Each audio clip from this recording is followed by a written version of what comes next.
दोस्तों, अगर आप चाहते हैं कि आपके चेहरे पर बुढ़ापे तक चमक बनी रहे, लाइटिंग बनी रहे, तो दोस्तों आज आपको एक चमत्कारी नुस्खा बताएँगे। इस चमत्कारी नुस्खा को तैयार करना बहुत आसान है, तैयार करने की ज़रूरत ही नहीं है। सबसे सस्ता नुस्खा है।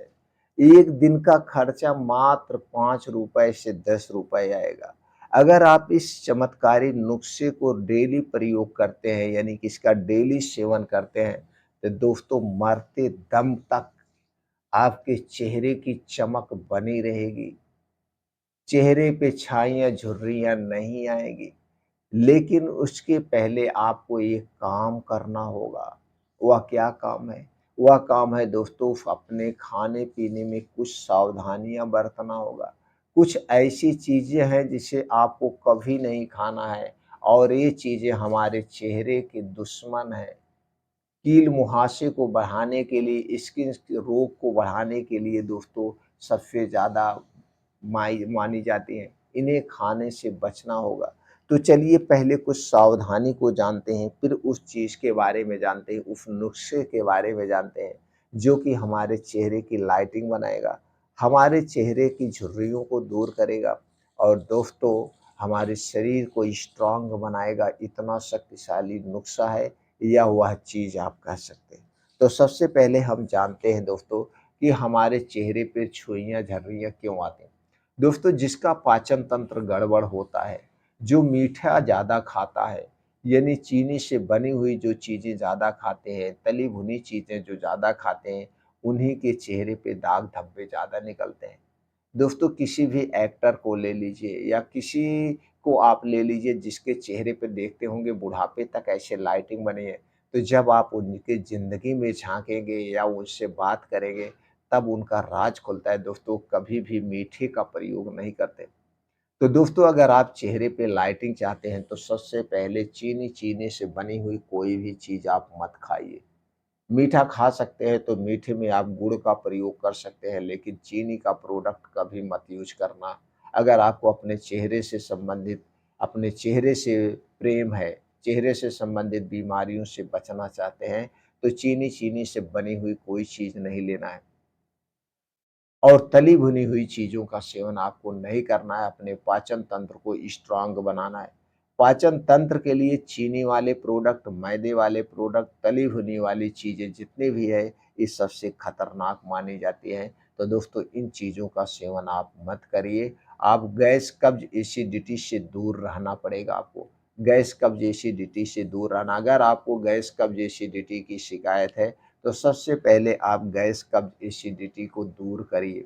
इसके लिए आप रात में 1 चम्मच त्रिफला चूर्ण गुनगुने पानी के साथ, या दोस्तों फिर जो है गर्म दूध के साथ आप रोज़ लीजिए। पहले आंतों को अपने डिटॉक्स करिए और इसे खाना बंद कर दीजिए। पहला उपाय तो ये कर सकते हैं अपने आंतों को डिटॉक्स करने के लिए, क्योंकि जब तक आंतें डिटॉक्स नहीं होंगी, पाचन तंत्र स्ट्रॉन्ग नहीं होगा, ये नुस्खा काम नहीं करेगा।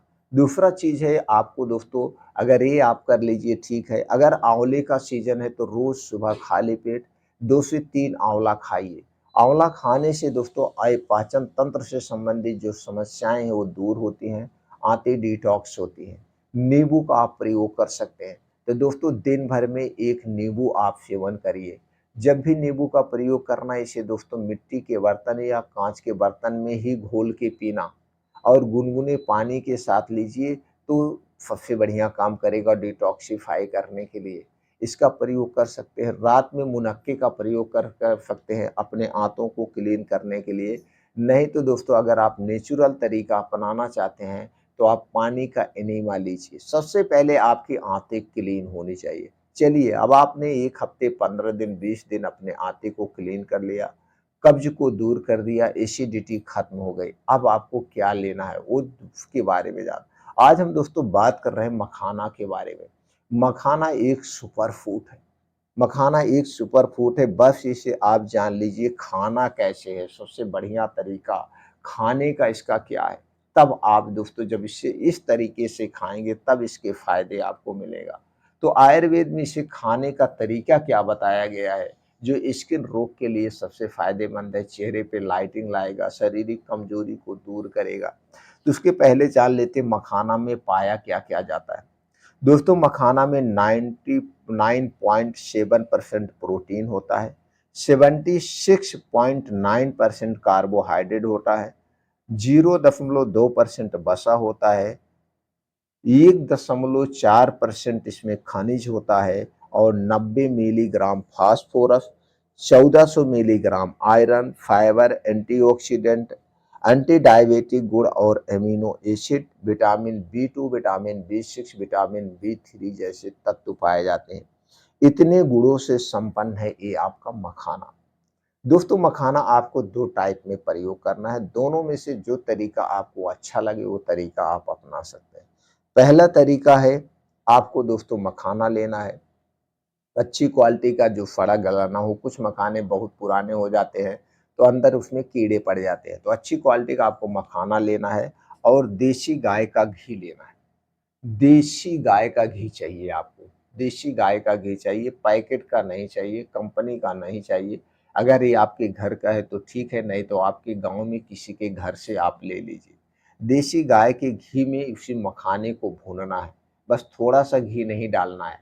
जैसे मान लीजिए उसी में सुखा देना है, ज़्यादा डालना है वो फूँक लेगा। तो कितना डालना है, जैसे मान लीजिए आपका 1 पाव मखाना है, अगर आपका 1 पाव मखाना है तो 100 ग्राम घी लगभग चाहिए।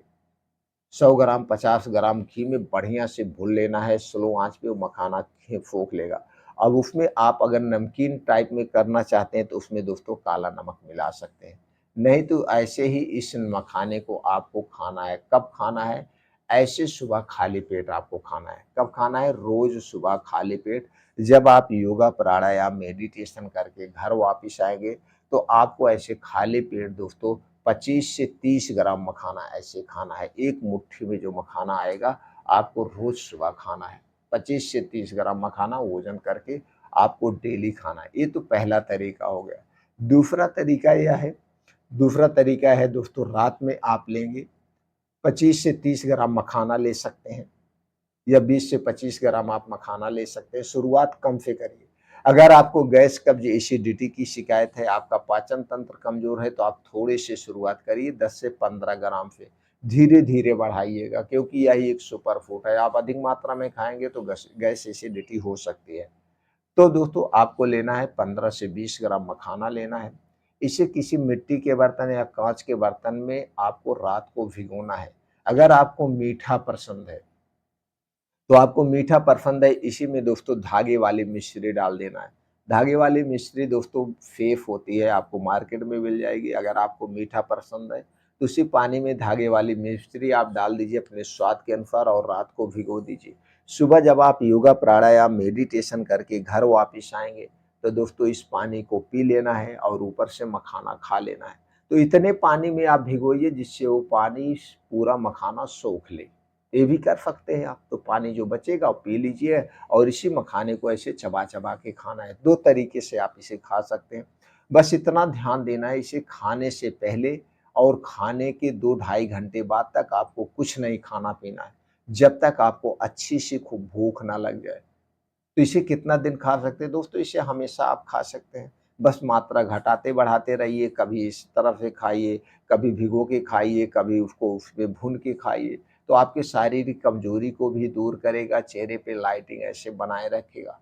दोस्तों जब हमारे शरीर में कोई बीमारी होती है, कोई गंभीर बीमारी हो गई, बीमारी के कारण शरीर में खून की कमी होती है, तभी ये दोस्तों हमारे चेहरे की लाइट उड़ जाती है या हमको बहुत ज़्यादा गैस, कब्ज़, एसिडिटी होता है, जैसे हमने शुरुआत में बताया, तभी होता है। तो दोस्तों इन सब बीमारियों से आप दूर रह सकते हैं।